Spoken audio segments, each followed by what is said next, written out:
रायगड जिल्ह्यात सर्वत्र वटपौर्णिमेच्या सणानिमित्त अत्यंत धार्मिक आणि मंगलमय वातावरण पाहायला मिळत आहे।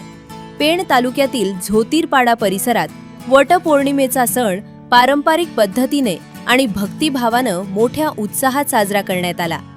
सकाळपासूनच परिसरातील सुवासिनींमध्ये पूजेची मोठी लगबग पाहायला मिळाली। पारंपरिक साजशृंगार करून हातात पूजेचे ताट घेऊन सुवासिनींनी वडाच्या झाडाजवळ मोठी गर्दी केली होती। वटपौर्णिमेनिमित्त विवाहित महिलांनी वडवृक्षाच्या मुळाशी पाणी अर्पण केले आणि वडाच्या बुंध्याला सुताचे फेरे मारून 7 जन्माच्या गाठी अधिक घट्ट केल्या।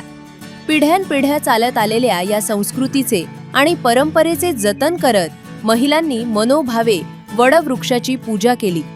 वडाचे झाड हे दीर्घायुषी मानले जाते, म्हणूनच आपल्या पतीला उत्तम आरोग्य आणि दीर्घायुष्य लाभावे, कुटुंबात सुख समृद्धी नांदावी आणि पती पत्नीमधील प्रेमाचे नाते अधिक दृढ व्हावे अशी प्रार्थना यावेळी सुवासिनींनी केली।